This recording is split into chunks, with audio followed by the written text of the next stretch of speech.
अध्याय 10 प्रकाश का परावर्तन एवं अपवर्तन सीरीज में ये हमारी दूसरी वीडियो सीरीज है और आज हम प्रकाश के परावर्तन की परिभाषा के बारे में पढ़ेंगे। तो आइए शुरू करते हैं। सबसे पहले हम बात करते हैं प्रकाश का संचरण, प्रोपेगेशन ऑफ लाइट, यानी कि लाइट जब चलती है तो उससे जुड़ी हुई विभिन्न चीज़ें जिनके बारे में हमें थोड़ी जानकारी होना ज़रूरी है, उन सब चीज़ों के बारे में हम सबसे पहले पढ़ते हैं। सो बच्चों, प्रकाश विभिन्न माध्यमों मीडियम एवं निर्वात में चल सकता है। जैसे कि आपके सामने स्क्रीन पर प्रकाश विभिन्न माध्यमों मीडियम एवं निर्वात में चल सकता है। ठीक है बच्चों, निर्वात का मीनिंग होता है ऐसी कोई जगह जहाँ पे कुछ भी चीज़ नहीं है, कोई मीडियम नहीं है, न इवन एयर भी नहीं है, ऐसे स्थान को निर्वात कहा जाता है। निर्वात को इंग्लिश में वैक्यूम कहा जाता है और माध्यमों को इंग्लिश में मीडियम कहा जाता है। मैं आशा करता हूं कि आप हिंदी में पढ़ते रहने के बावजूद भी इन सभी शब्दों का इंग्लिश में भी याद रखें, क्योंकि आपकी हायर क्लासेस में जाके आपको इन सब चीज़ों की ज़रूरत पड़ती रहेगी। ठीक है बच्चों, सो ऐसा कोई एग्जाम्पल है जहाँ पे प्रकाश निर्वात में चलता है? हाँ बिल्कुल है। जो सूर्य का प्रकाश है वो पृथ्वी तक पहुँचता है, वो ऐसे बहुत लंबे स्थान से गुजर के आता है जहाँ पर इवन वायु भी नहीं है। बिकॉज हम जानते हैं कि वायु सिर्फ एटमॉस्फेयर में ही रहती है। वो जो वातावरण, जो वायुमंडल पृथ्वी के चारों तरफ है, वो बहुत कुछ थोड़े ही किलोमीटर तक है, वहीं तक वायु है, तो सिर्फ उसके बाद कुछ भी नहीं है। तो वहाँ पर भी प्रकाश ट्रेवल करके सूर्य का प्रकाश पृथ्वी तक तो पहुँचता है। तो इसका मीनिंग साफ है कि प्रकाश विभिन्न माध्यमों में भी चल सकता है और निर्वात में भी चल सकता है। यहाँ पे ध्यान देने वाली बात दूसरी ये भी है कि ध्वनि, प्रकाश के अलावा ध्वनि जो होती है उसको एक स्थान से दूसरे स्थान पर जाने के लिए हमेशा किसी न किसी माध्यम की आवश्यकता होती है। अगर दो पॉइंट्स के बीच कोई माध्यम नहीं है तो ध्वनि उस पॉइंट से दूसरे पॉइंट तक नहीं पहुँच पाएगी। वहीं पर प्रकाश कुछ माध्यम न होने के बावजूद भी एक पॉइंट से दूसरे पॉइंट के बीच पहुँच जाएगा। यहाँ पर प्रकाश की चाल भी आपके सामने लिखी हुई है। प्रकाश एक सेकंड में 29,97,92,458 मीटर की दूरी तय करता है, जो अपने आप में बहुत ज़्यादा लंबी दूरी है। ठीक है बच्चों, और आज तक के विज्ञान के हिसाब से ये प्रूव हो चुका है, ये आज तक के विज्ञान के हिसाब से ये एक तथ्य है कि कोई भी पदार्थ, कोई भी ऐसी गाड़ी, कोई भी ऐसा विमान नहीं बनाया जा सकता जो प्रकाश की चाल की बराबरी कर ले या उससे ऊपर चला जाए। ठीक है बच्चों, सो प्रकाश की चाल किसी भी कण द्वारा अटेन की जा सकने वाली मैक्सिमम चाल है। इसके से ज़्यादा तेज गति से न कोई पदार्थ चल सकता है, न कोई पार्टिकल चल सकता है। ठीक है बच्चों, सो आपको याद रखना चाहिए प्रकाश की चाल क्या होती है। किसी भी ऑब्जेक्टिव सवाल में आपको 4 ऑप्शन दिए जा सकते हैं और उनमें से आपसे पूछा जा सकता है कि प्रकाश की चाल निम्न में से कितनी है। इसके अलावा बच्चों एक चीज़ और ध्यान देने वाली ये बात है कि जिस प्रकाश की वजह से हम देखते हैं, प्रकाश का वो अंश, बिकॉज हमने पहली वीडियो में पढ़ा था कि प्रकाश एक इलेक्ट्रोमैग्नेटिक रेडिएशन का समूह है। तो जो इलेक्ट्रोमैग्नेटिक रेडिएशन का जिस अंश की वजह से हम देख पाते हैं उसका तरंग दैर्ध्य बहुत कम होता है। वहीं पर ध्वनि का जो तरंग दैर्ध्य होता है वो बहुत ज़्यादा होता है। ऐसा इसलिए है बिकॉज प्रकाश की चाल ध्वनि की चाल की वजह से ध्वनि की चाल की अपेक्षा बहुत ज़्यादा होती है। इस चीज़ को प्रूव करने के लिए हम देख सकते हैं कि जब आकाश में बिजली चमचमाती है तो हमें बिजली चमचमाती हुई दिखाई पहले पड़ जाती है, लेकिन उसकी आवाज़, जो कड़कड़ाहट की आवाज़ होती है, वो बहुत देर बाद सुनाई देती है। उसमें काफ़ी सेकंड्स का फ़र्क रहता है। इस एग्जाम्पल से हम बोल सकते हैं कि प्रकाश की चाल ध्वनि की चाल की अपेक्षा बहुत ज़्यादा होती है। ठीक है बच्चों, आगे चलते हैं। यहाँ पर प्रकाश की चाल को समझने के लिए हम एक छोटा सा एग्जाम्पल लेते हैं बच्चों। हमारे भारत के दो उत्तर एवं दक्षिण के 2 शहर हैं, श्रीनगर एवं कन्याकुमारी। इनके बीच की दूरी लगभग गूगल मैप के हिसाब से 3646 किलोमीटर है बच्चों। अगर मैं यहाँ पर सिंपल चाल बराबर दूरी बटे समय, इस फॉर्मूले का यूज़ करके समय निकालूं तो प्रकाश इस दूरी को महज 0.012 सेकंड में कवर कर लेगा। बिकॉज प्रकाश की चाल बहुत ज़्यादा है, यानी कि 1 सेकंड का समय भी प्रकाश नहीं लेगा श्रीनगर से कन्याकुमारी तक पहुंचने में। वहीं पे जैसे यहाँ आपको दिखाई दे रहा है कि एक गाड़ी इस डिस्टेंस को ट्रेवल करने के लिए गूगल मैप के हिसाब से लगभग 67 आवर्स टाइम लेगी। ठीक है बच्चों, 67 आवर, और इस रास्ते से आएंगे तो 64 आवर। ओके बच्चों, लेकिन प्रकाश 1 सेकंड का समय भी नहीं लेगा। तो इससे समझा जा सकता है कि प्रकाश की चाल कितनी ज़्यादा होती है। इसको समझने के लिए दूसरा फिर हम देख सकते हैं उसेन बोल्ट, जिन्होंने 100 मीटर दूरी को 9.58 सेकंड में पूरी कर वर्ल्ड रिकॉर्ड बनाया हुआ है। वो अगर उसी 100 मीटर वाली स्पीड से चलते रहें, उसी स्पीड को मेंटेन करके रखें इस पूरे डिस्टेंस में, इसके बावजूद भी वो 97 आवर्स का समय लेंगे श्रीनगर से कन्याकुमारी के बीच की दूरी को दौड़कर पूरा करने में। बशर्ते कीजिए, संभव नहीं है कि 100 मीटर की दूरी में उन्होंने जो समय लिया था उसी स्पीड को मेंटेन रखें, उसी एवरेज स्पीड को मेंटेन रखें। ठीक है बच्चों, उसके बावजूद भी 97 आवर्स का टाइम लेंगे, वो 97 घंटे उनको लगेंगे। लेकिन ये डिस्टेंस प्रकाश महज 0.012 सेकंड में कवर कर लेगा। इससे सिद्ध होता है कि प्रकाश की चाल बहुत ज़्यादा है, बहुत ज़्यादा। ओके बच्चों, प्रकाश के संचरण, प्रोपेगेशन ऑफ लाइट में अगली बात जो हम देखते हैं, प्रकाश हमेशा सीधी रेखा में गति करता है। ठीक है बच्चों, और इस सीधी रेखा में गति को एक सिंपल वर्ड इंग्लिश में बोला जाता है रेक्टिलिनियर मोशन। ठीक है बच्चों, ये वर्ड आप याद रखिएगा। प्रकाश हमेशा सीधी रेखा में गति करता है और प्रकाश अपनी सीधी रेखीय गति से तभी विचलित होता है जब उसके पथ में कोई वस्तु आ जाए। ठीक है बच्चों, अगर कोई वस्तु उसके पथ में नहीं आ रहा है तो प्रकाश हमेशा सीधी रेखा में ही गति करता रहेगा। ओके बच्चों, प्रकाश के इसी सीधी रेखा के जो पथ होता है, प्रकाश का यह सीधा पथ प्रकाश किरण भी कहलाता है। ठीक है बच्चों, और प्रकाश किरण को इंग्लिश में लाइट रे कहते हैं, इसको याद रखिएगा। विभिन्न प्रकाश किरणों का जो समूह बनता है उसको प्रकाश पुंज कहा जाता है, जिसे इंग्लिश में लाइट बीम कहते हैं। ठीक है बच्चों, आपके सामने प्रकाश किरण और प्रकाश पुंज का एक फिगर से हमने इनको दर्शाया है। जब एक सिंगल प्रकाश जो कि एक सीधी रेखा में गति कर रहा है उसको बोलते हैं लाइट रे या प्रकाश किरण, और जब ऐसी प्रकाश किरणों का एक समूह रहता है तो उनको बोलते हैं प्रकाश पुंज यानी कि लाइट बीम। इसी चीज़ को एक टॉर्च की मदद से भी दिखाया गया है। ठीक है बच्चों, जैसे इस टॉर्च में, ये जो टॉर्च से एक प्रकाश का पुंज हमें दिखाई देता है, जब आप टॉर्च को अंधेरे में जलाते हैं कहीं पे तो वो जो प्रकाश हमें दिखाई देता है वो एक पुंज होता है। वो पुंज ऐसी विभिन्न रेज का एक समूह होता है और इन रेज के पूरे समूह को हम प्रकाश का पुंज कहा जाता है।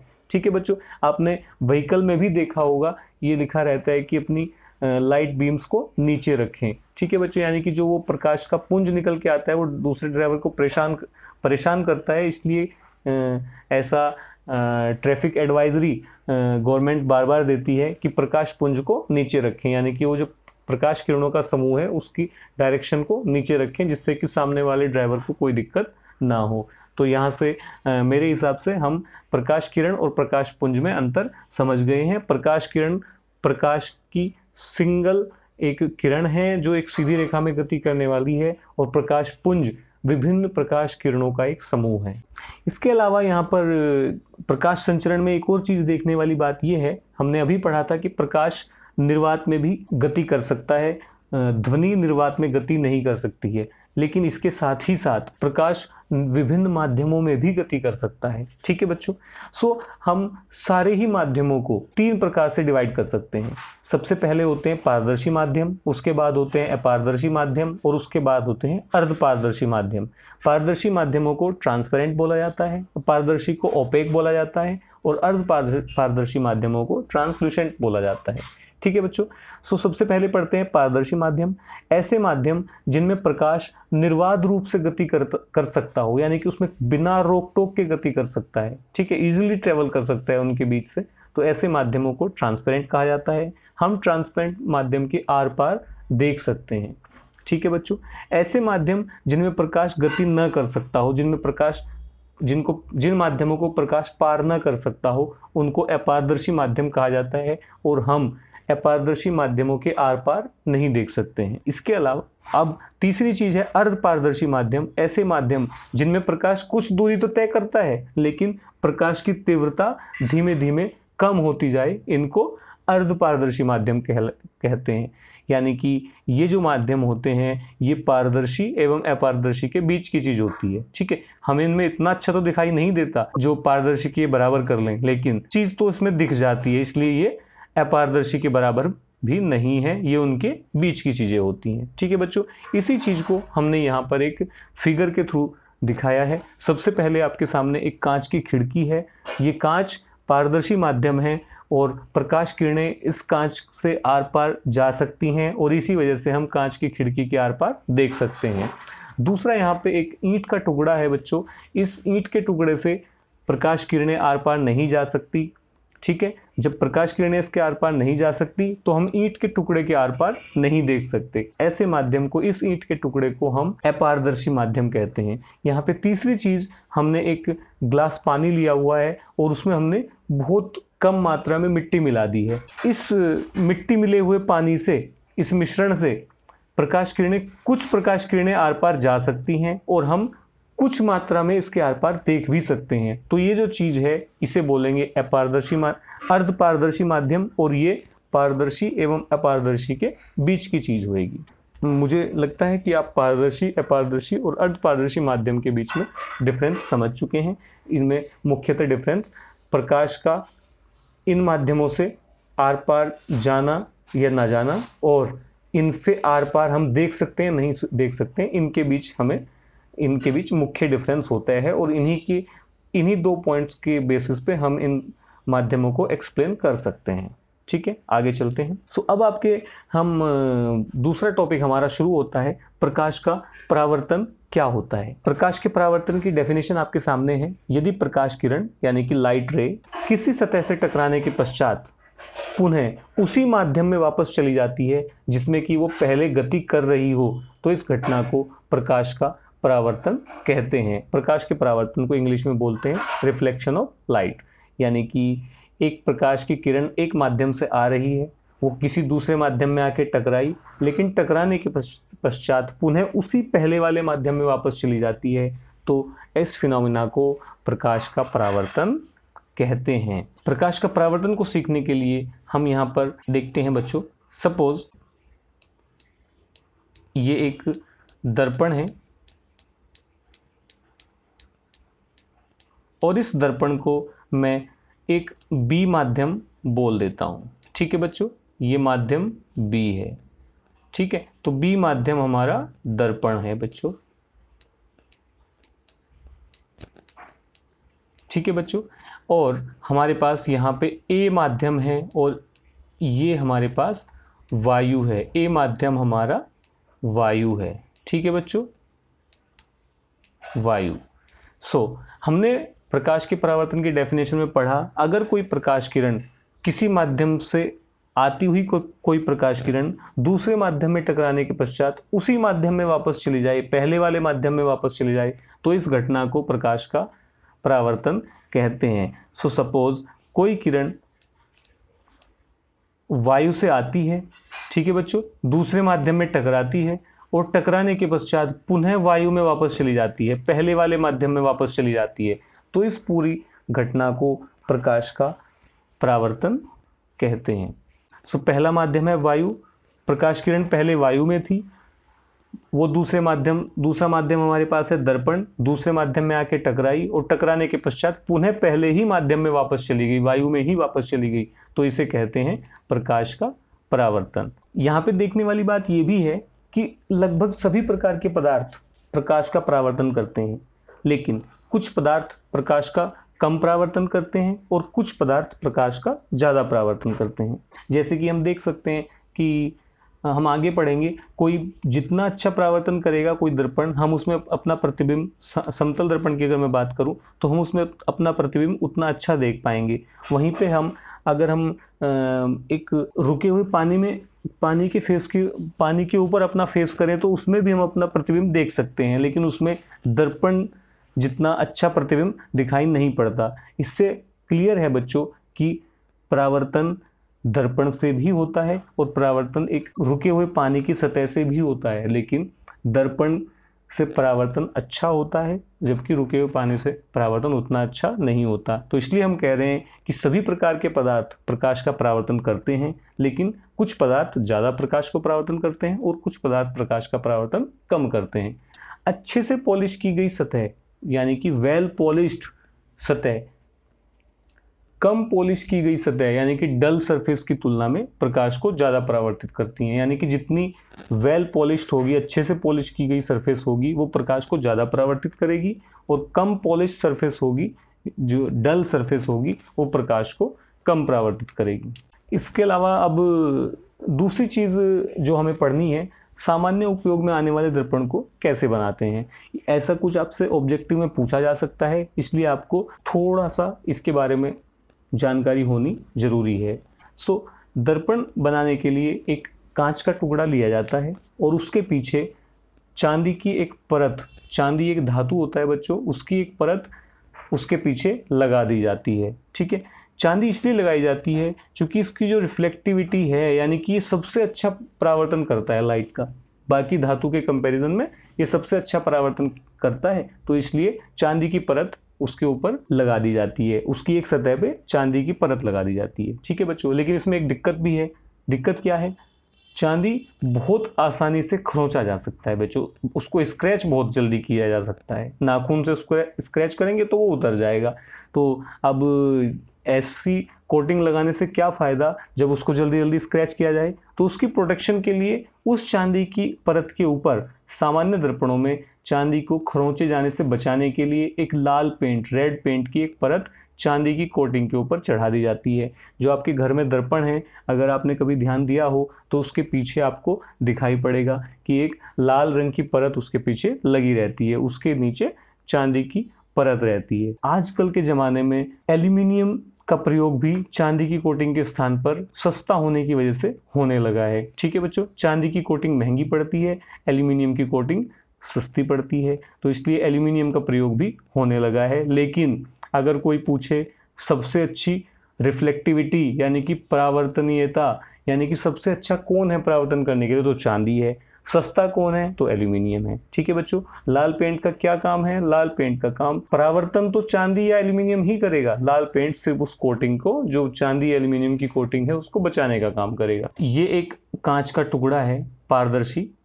ठीक है बच्चों, इस कांच के टुकड़े को मैं सामने से उसको देख रहा हूं, अगर मैं इस तरफ से देखूं, यहां से इस कांच के टुकड़े को देखूं, तो ये हमें एक सीधी रेखा के रूप में दिखाई पड़ेगा। इस कांच के टुकड़े से अगर अभी मैं देखूं, अगर प्रकाश की किरण आएगी तो वो इससे आर पार हो जाएगी, बिकॉज इससे परावर्तन नहीं होएगा, हमने इसमें कोई भी कोटिंग नहीं कर रखी है। ठीक है, तो परावर्तन कराने के लिए क्या किया जाता है, इसकी एक साइड में कोटिंग की जाती है। वो कोटिंग कैसी होती है बच्चों? सबसे पहले उस पर ये जो होती है एक सिल्वर कोटिंग कर दी जाती है।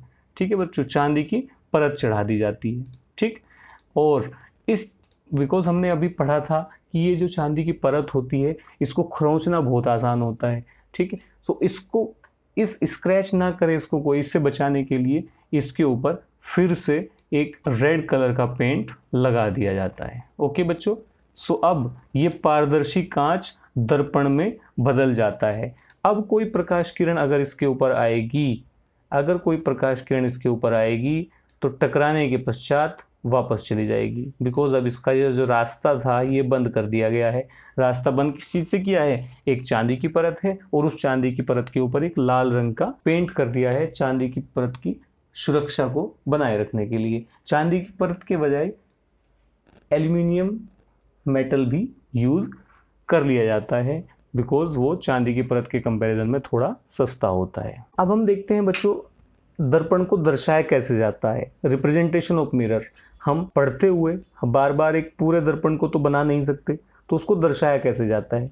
जनरली हम हमेशा समतल दर्पण को एक सीधी रेखा द्वारा, जिसकी एक सतह तिरछी रेखाओं ओब्लिक लाइंस द्वारा भरी गई हो, इसके द्वारा दर्शाया जाता है बच्चों। ठीक है, जो समतल दर्पण की सीधी सतह होती है, जो प्लेन सरफेस होती है, सामने वाली सरफेस होती है, वहां से जनरली परावर्तन मानते हैं, हम ऐसा रिप्रेजेंट करते हैं कि यहाँ से परावर्तन होता है। एवं तिरछी रेखाएं वाली सतह, जो जहाँ पे ओब्लिक लाइंस रहती हैं, वो दर्पण की पीछे वाली सतह होती है। इसको देखने के लिए आइए एक बार फिर फिर से अपने पहले एग्जाम्पल को देखते हैं। हमें ये देखना है कि दर्पण को दर्शाया कैसे जाता है, उसको रिप्रेजेंट कैसे करते हैं। सो हमारे पास बच्चों ये एक दर्पण है, ठीक है।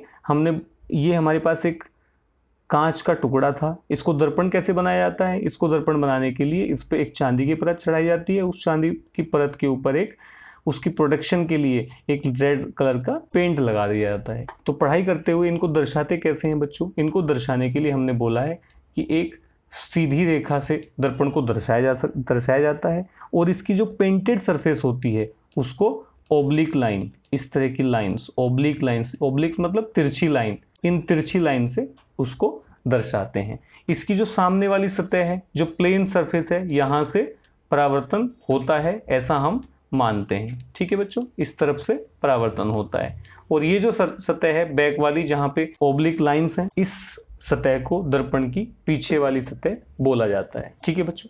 सो इस तरीके से दर्पण को दर्शाया जाता है। कोई पूछे कि दर्पण को कैसे दर्शाया जाता है? एक सीधी रेखा जिसके पीछे तिरछी लाइंस हैं उससे दर्शाया जाता है। एक और यहाँ पे भी हमने आपको दिखा दिया है कि एक सीधी रेखा, अगर ये एम डैश एक सीधी रेखा है जिससे कि दर्पण को दर्शाया गया है।